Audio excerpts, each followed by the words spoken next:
I'm going to give you my 3 favorite questions that I ask when I'm making bets in the business to make the most money. And I have these as almost like my treasured, prized possessions because of how useful and how valuable the thinking frames they provide are. And so I'll give you conditions for using each of these 3. So the first is when someone wants me to do something or they want me to approve of an action, I will almost always respond with, what problem are you trying to solve? And what's really interesting about that question is that a lot of times people have this emotional discomfort. There's a problem that happens, or they just don't feel good, which they determine is a problem. And then as a result, their actions skew all over the place. They're like, hey, I think we should do this employee engagement program. I'm like, okay, what problem are you trying to solve? Well, I just thought it'd be good for the employees. I'm like, well, do we have a retention issue? Do we have an attraction issue? Are we unable to attract talent? Like, let me know, because that's very important. And like, no, we don't have any retention issues or we don't have any attraction issues. And it's like, okay, then why aren't we doing this? Well, I think it's good. What problem are we trying to solve? And so I would say that I've learned this problem question because there's people are erratic. They want to do stuff. And so what ends up happening is well-intentioned people, nothing wrong with that.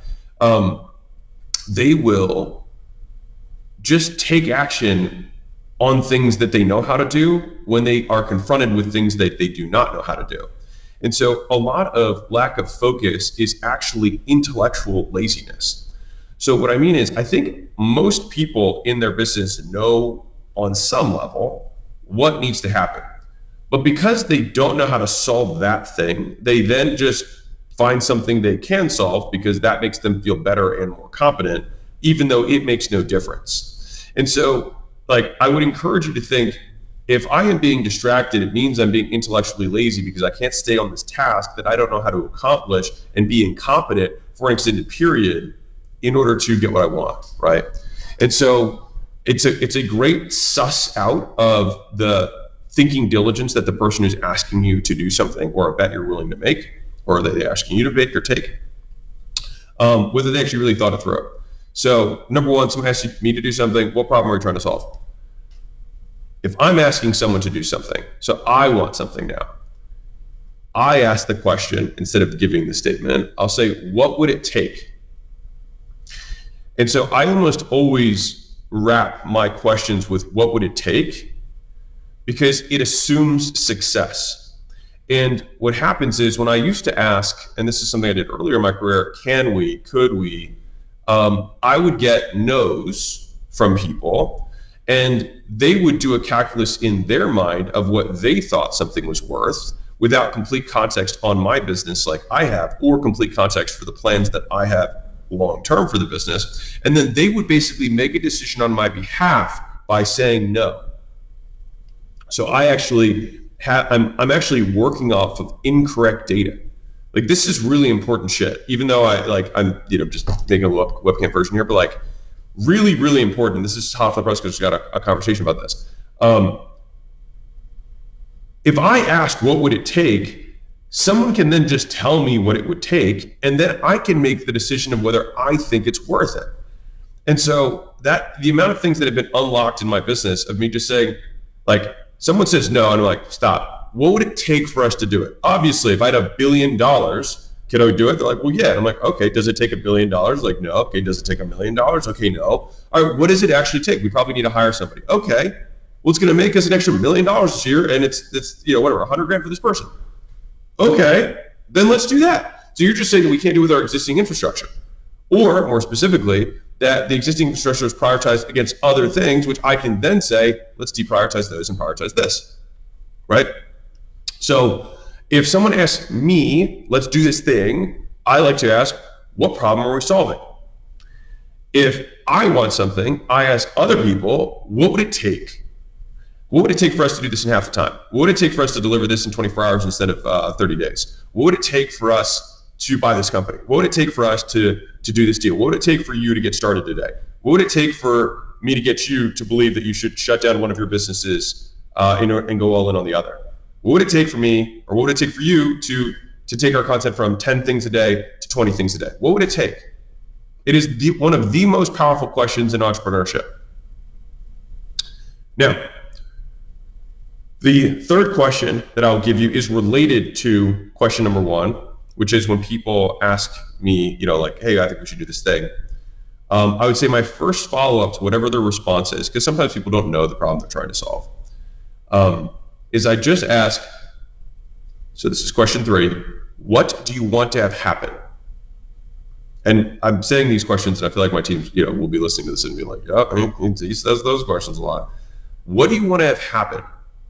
Because it just gets around all of the emotional hullabaloo to just, what do you want to see?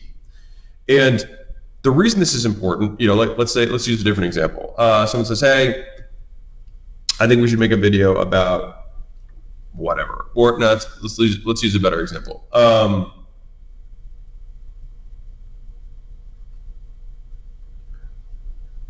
I think we should start doing our quarterlies in person. Okay. Let's say you're a remote company. Someone says, I think we should start doing our quarterlies in person. I say, okay, what do you want to have happen?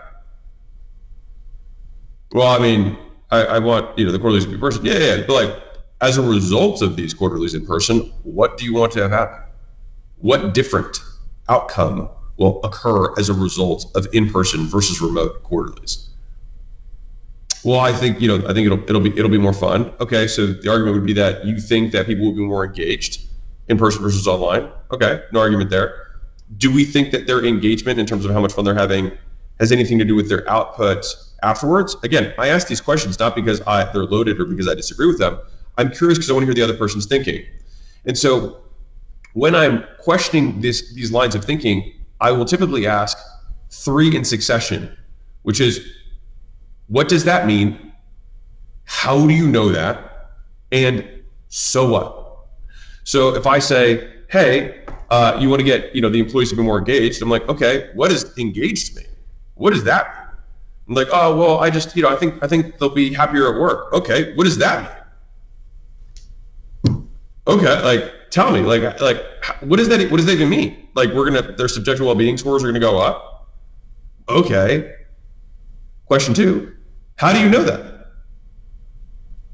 Do we want to give them a subjective well-being test that they rate their happiness before, and then we have them rate their happiness afterwards, and then we see if this made a demonstrable difference? Yeah. Okay. I understand. You want them to be happier, and you want this. Okay. Question 3. So what? Let's say we do this. Then what happens? Do we think that it'll diminish once they leave? Maybe. Do we think this is going to have something on worker output? Okay, I have this research that suggests that worker output goes up by X, Y, and Z. And so it's okay. Now, the final question for me would be what else could we do with this time and energy that would yield a higher return to the business? And to be clear, I obviously want my people to be happy. I don't think that these one-off things are actually what make people happy. I think that having an ongoing work environment that rewards high effort and removes people who suck is a much more effective way at getting people to enjoy their work than kind of kumbaya bullshit. But I say this as just to equip you, because I see questions like weapons. It shows how sharp your thinking is on both sides. If someone asks me these questions, it's just funny because I've had some people on my team ask me well, what do you mean by that? And they're trying to use my weapons at me, and I'm like, bro, I can tell you what I mean because I thought about it.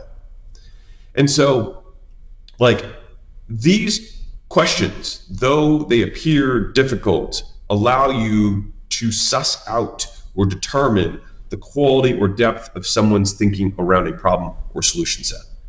And I would say that I use these on a regular basis when making bets in the business where I think we will get high returns. And if I want this to happen, and then I say, what would it take for this to happen? I get a very different set of answers from people that tends to create more divergent thinking processes, as in they try to solve for success and reverse engineer it. And when I open up the blue ocean of let's say we had unlimited money and unlimited time, what would it take? And then all of a sudden you go from unlimited time to unlimited money. And then what it actually would take is, well, unlimited is unlimited, right? But like very, very, very, very small percentages in relation to that. And so anyways, this was top of mind because I had a handful of conversations yesterday that were in relation to this, where people would say, I want to do this thing. And it's like, what problem are we trying to solve? What do you want to have happen? What does that mean? How do you know that's going to happen when you do that? And even if we do, so what? Who cares? What does this affect? How does this connect to a business outcome? And what you'll find is a lot of these questions lead to maybe we shouldn't do this. And that's usually the right answer. And so one of my internal jokes that I have is the undefeated heavyweight champion of the world is do nothing. Like when I have like 3 doors of action, do it, do A, do B, and then do nothing. Do nothing so commonly is the correct answer. As in, nope, continue to allocate resources towards the things that are getting us the highest return. This is a thing that might get us a return, but we have this other thing that we know will get us a return. And the return that we get here might be as good, but this one certainly will be. And so we should just do more of that. So right now, when you're contemplating, should I do this thing, somebody on my team, or I'm the one who's suggesting these things, you might have suggested it because you are emotionally uncomfortable with your existing moment and just want something to do rather than the thing that you know is going to work. So anyways, those are a handful of questions that I use like weapons that have helped me make better bets. I hope they help you. If you like this video and you're a business owner who wants to break through your current revenue ceiling, I distilled every lesson from scaling 10 businesses past 10 million and 3 businesses past 100 million into a completely free scaling roadmap that I've used to go from 0 to 1, 0 to 10, and 0 to 100 plus. And so you can click here and you can check it out. Again, absolutely free. And since you're a business owner, appreciate you and enjoy.